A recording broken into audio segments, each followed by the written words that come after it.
Welcome back to the Bluechip Breakdown, Vols fans. I'm your host, Bull, and today's video is just going to be the Friday news and notes for our volunteers. Let's start off with the NCAA investigation. I think that this is a really good clip right here from WATE6, and this is Greg Isaacs, who is a lawyer, and he's just kind of breaking down what's going on with the filing that Tennessee just did a couple of days ago. Wow, Chancellor Plowman has come out swinging, and she has gotten right to the heart of the matter.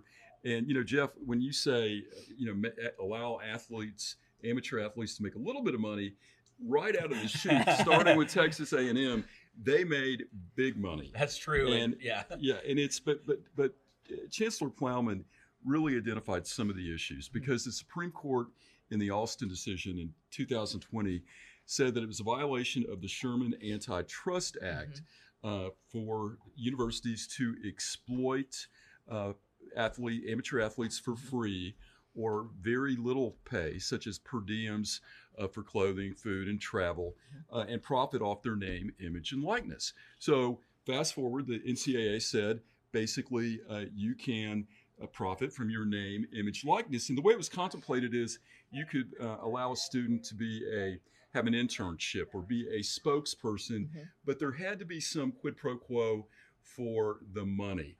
But the NCAA, which is an administrative agency, never really defined what the rules were. So fast forward today, the state of Tennessee, in response to this investigation that was leaked by Sports Illustrated, and Virginia has filed a lawsuit alleging that the NCAA, a la Alston, once again is violating the Sherman Antitrust Act.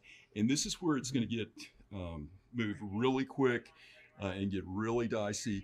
They have filed it in federal court here in the Eastern District of Tennessee, and they're asking for a temporary restraining order and a permanent injunction. What does that mean for people listening? That means they are going before a federal judge, and they are asking the court to rule that the NCAA cannot investigate the University of Tennessee or anyone for these violations of NIL. And let's talk about the problem. The rules, which are basically regulations, memorandum, and guidelines, have been ever changing since 2020.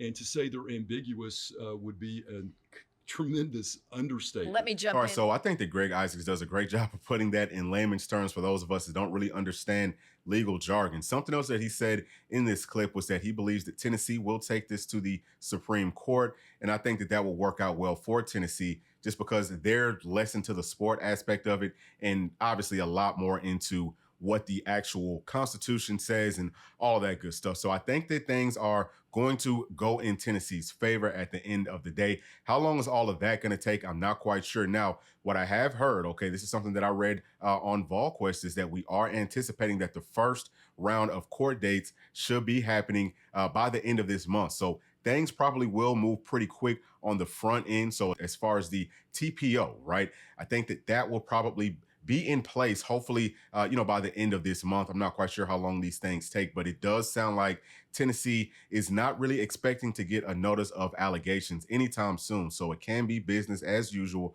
on campus for all of our university. Now, let's move on to some more news because we did talk about the junior day that we're anticipating will be happening this weekend. It will be tomorrow. And here's a list of some of the players that have talked about participating or coming to this junior day. And hopefully we can get a large portion of those guys. The dead period starts on Sunday. So obviously we want to try to make the strongest impression after everything that's happened with the NCAA as we can leading into that dead period.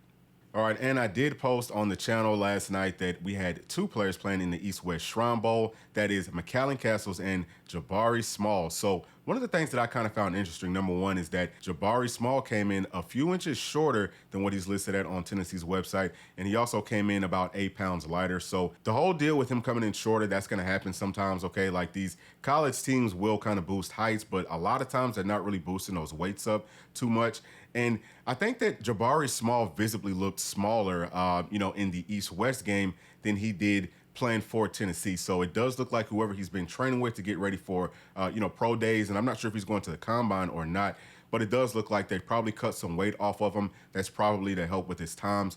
But I will definitely expect for him to gain some weight back, because I don't think that he wants to come in at 205. I think he wants to be up over 210 pounds going into, again, any pro day or a combine situation. But hopefully he can get some low times, because 4.4, I would say 4.45 and under. If he can do that, that's going to increase his draft stock tremendously. But as far as how both of these two players played, well, Jabari Small, he got several carries, and I think that he played pretty solid, right? He didn't do, anything incredible. He might have had maybe his longest run was about 10, 12 yards, maybe 15, something like that. There was a couple of short yardage situations that he was not able to convert on, but that really wasn't him. That was more of his offensive line. And then for Callie Castles, he's playing on the East team. The offensive line on that team wasn't great. The quarterbacks really wasn't great, but he looked good blocking. He looked good in his routes. He was open several times. I don't recall him getting any catches, and there's no stats out for this game just yet. So I can't, for sure say if he did get any and I missed them or not. But for the most part, Callie Castles didn't get to do a whole lot besides block. So I think that they did all right. Again, nothing that I would expect to increase their draft stocks at this moment. But they still have some time, so hopefully they will be able to perform better, some different situations. And obviously, at some point they'll be able to get some personal workouts with certain teams. If certain teams really like them, and really all it takes is just one, they will be able to get some personalized workouts, and at that point they can really showcase their skill sets a lot better. Now moving on to the Senior Bowl, let's talk about Joe Milton. All right, so I wanted to bring some clips to this for those of y'all who aren't able to see Joe Milton perform in the Senior Bowl practices. I believe that this is from day one. And as you can see down in the bottom right-hand corner, this is from Scott Kennedy. But you can tell, Joe Milton on some of these throws is going to look great. And, on some of them, he doesn't. So he doesn't really show any of his bad throws, which I think is good for Joe Milton. But he did have some in this first day. I saw him. But you can tell, look, that was a beautiful ball, right? We talked about Joe Milton having some difficulties in the middle of the football field. That throw looked really good. Now, I also read a couple of articles, one of which said that, hey, Joe Milton looks great. He showed the best zip going over the middle of the football field that we've seen throughout this entire day, and that was from day 3. But I also saw one that said that he was underwhelming. So, I think beauty is in the eye of the beholder. And again, like I said about the other two players, all it takes is one organization to fall in love with Joe Milton, and I promise you somebody will. He is going to get drafted. He just has too much arm talent. He's got too much size, too much speed, for someone not to pick him up. And, he does look good throwing on the run at times. I think that he's going to be fine. Again, this is something that I've said a couple of times. I think that the biggest thing for him is going to be how he performs at the Combine, and then how he performs on Saturday at the Senior Bowl. If he can put on a good show at the Senior Bowl in live action, which I think that he can, because he's so big, he's so strong. If he does decide to run, those are going to be some big highlight plays, because he's going to truck somebody, okay? Somebody's going to get trucked, and he's going to be able to put on a show because of his speed and, again, his arm talent. So hopefully his wide receivers have gotten more used to being able to catch the ball from him, because we do know that it can be a little bit of a adjustment trying to catch a ball from someone who throws it like Joe Milton. But again, he can make all of the throws. One of the teams that I've heard a lot of rumblings about is the Oakland Raiders. I would love to see him go there, okay? I think he could help them out a lot, and he just needs to go to a really good situation. Again, guys, we've got to cheer for our players to get drafted. I know some of y'all don't like Joe Milton. I don't really understand why, because he hasn't done anything bad to this university except not play as well as some of y'all want him to, right? It would be a completely different thing if he was, slacking off, or if he was like a locker room issue, but he's been none of that. He's been a great teammate. So as far as all the negative stuff that people put out on social media, let's stop doing that. It's not helping him, right? It's not helping. It's not helping us. It's not helping anybody. I just don't understand that. So I think that we need to tone that down, man. Like, let's cheer him on. Let's try to make him look good. Let's talk about the positives that Joe Milton can bring to a team, because again, whenever these guys get drafted, it makes us look better. It helps us go out and get better players moving forward. So that's just my 2 cents on that. And that's going to be it for this video. There's not really very many other news and notes to speak of. Obviously, our basketball team will be playing up against Kentucky on Saturday as well. So we're all looking forward to that. Hopefully we can win that one.